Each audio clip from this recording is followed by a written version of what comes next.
There was a time when music carried an innocent glow, when choruses were so sweet, it felt impossible to be sad. The 1960s became the decade in which pop music transformed into a factory of joy. Melodies that clung to the soul, simple lyrics, and harmonies that sounded the same whether playing on the radio, in the car, or in the kitchen. Today, we revisit those bright years to remember the 10 most captivating songs of the 60s. Tracks that within seconds make you smile, hum along, or tap your foot without even noticing. Let's begin. Number 10. Build Me Up Buttercup, The Foundations. Why do you build me up, buttercup, baby, just to let me down?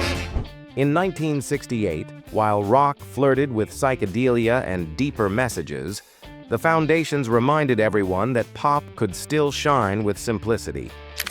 Build Me Up Buttercup was pure energy, wrapped in an unforgettable hook. Why do you build me up, buttercup, baby, just to let me down? Its blend of trumpets, warm bass, and cheerful vocals turned it into one of the most infectious songs of its time.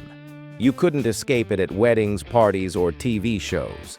Interestingly, The Foundations were one of the first multiracial groups in the UK, and that mix shaped their sound, American soul intertwined with British pop. Their fame didn't last long, but their impact did. Because sometimes a simple, "Why do you build me up?" is enough to bring joy back into the world. I need you, but not anyone, baby. You know that. Number 9. Sugar, Sugar, The Archies. Honey, oh, sugar, sugar. If any song ever defined the word sticky, it was this one. In 1969, Sugar Sugar conquered the world from a band that didn't even exist. The Archies were a cartoon group created for a kids' show, but the song leaped from TV to the charts and became the #1 track of the year. Yeah, yeah, yeah. Oh, there's sugar on it. Oh, yeah. Behind that sugary sound was a carefully crafted production. Steady bass lines, light drums, and vocals as sweet as a spoonful of honey. The irony was perfect. A fictional band outsold many real ones. The success was so enormous that it even surpassed the Beatles in sales that year. And still today, whenever it plays, it has the power to brighten the day without asking permission. Ah, sugar. Honey, honey. Number 8. I'm a Believer, The Monkees. When I saw her face, now I'm a believer. Written by Neil Diamond and released in 1966, I'm a Believer became the sound of youthful optimism.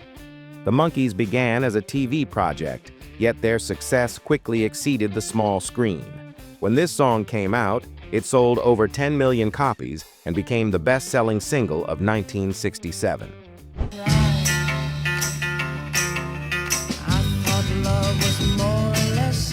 It was everywhere.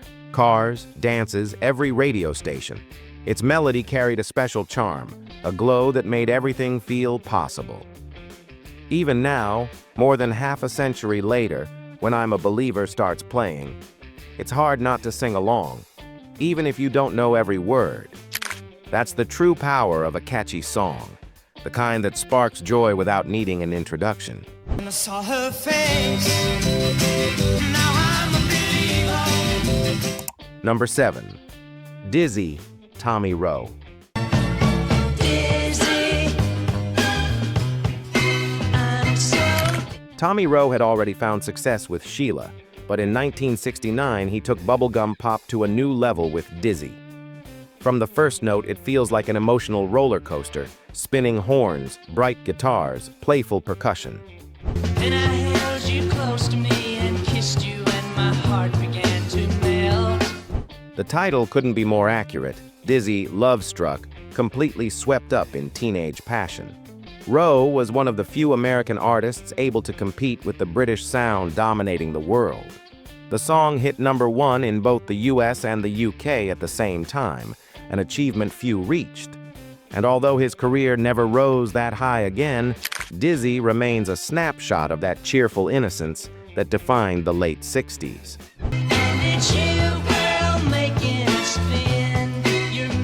Number 6. Doo-wah Diddy Diddy, Manfred Mann. To me, you're singing. In 1964, as the British invasion was just beginning, Manfred Mann released a burst of joy with a title that made no sense and yet said everything. Doo-wah Diddy Diddy didn't need a literal meaning to be felt. The song became an instant hit on both sides of the Atlantic. Simple rhythm, irresistible chorus, and boundless energy. She looked fine and I nearly lost my mind before I knew it. The band blended English beat with touches of rhythm and blues and created one of the most recognizable tracks of the decade. There wasn't a wedding, fair, or variety show where you wouldn't hear, "There she was, just a-walkin' down the street." Pure optimism. A song that proved happiness can rhyme with Diddy.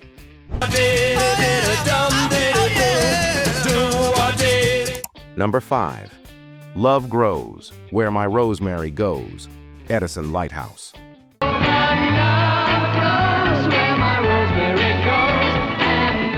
In 1970, the world had already changed, but this song kept the spark of the 60s alive. Love Grows came from a group formed almost by accident.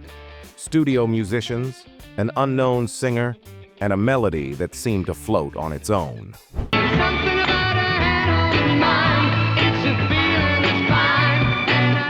Its mix of sparkling guitars and gentle vocals captured the last glow of a golden era. It felt like the kind of track you'd imagine playing on a record player by an open window. Sweet, light, and brief like a first summer romance. It hit number 1 in the UK and reached listeners across all continents. Edison Lighthouse faded quickly afterward, but left behind a classic that still smells of youth and spring. Number 4. Happy Together, The Turtles. And you for me, so happy together. 1967 was a golden year. Psychedelia, revolution, free love. But the Turtles chose something simpler. Love between two people, the kind that makes you smile for no reason. Happy Together wasn't just their biggest hit. It became one of the brightest anthems of the decade.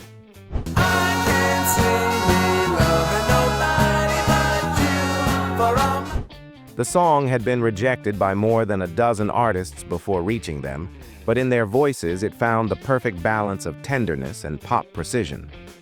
The chorus, "Imagine me and you, I do," became a mantra for lovers around the world, and its layered vocals and string arrangements still sound modern today. It's one of those songs you only need to hear once for it to stick, pop at its purest. So happy together. Number 3. The Locomotion, Little Ava.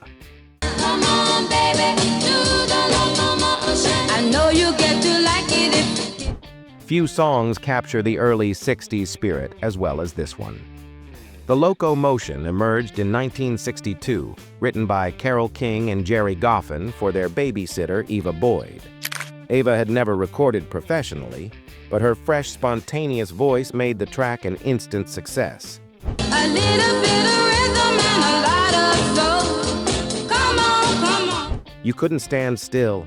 The rhythm was infectious, the chorus hypnotic, and the dance steps easy to follow. The song was later re-recorded by Grand Funk Railroad and Kylie Minogue, but the original holds a sense of innocence none of the others matched. Little Ava may have had a short-lived career, but her name remains tied to one of pop's happiest moments. Move around the floor in a locomotion. Number 2.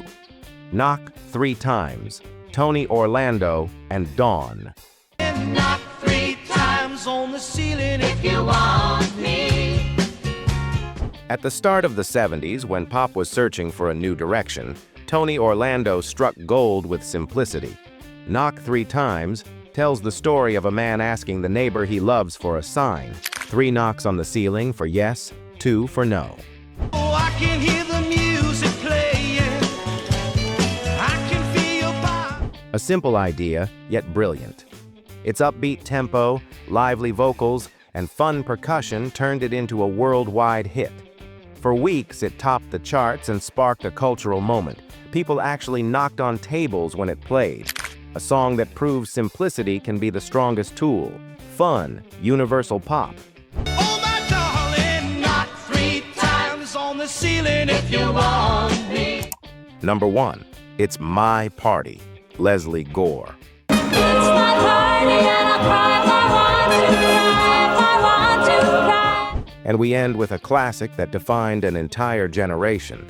It's My Party was released in 1963 when Leslie Gore was only 16, produced by none other than Quincy Jones. The story was simple: a girl crying at her own party because her boyfriend arrived with someone else.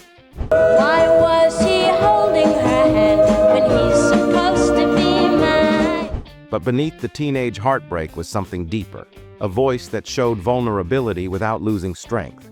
The contrast between its cheerful melody and its sad lyrics made it irresistible. The song topped the US charts and turned Leslie into a female pop icon. Decades later, it remains an anthem for anyone who has felt the world crumble for a moment and still kept dancing. If you enjoyed traveling through musical history, subscribe to the channel to discover more songs that shaped an era.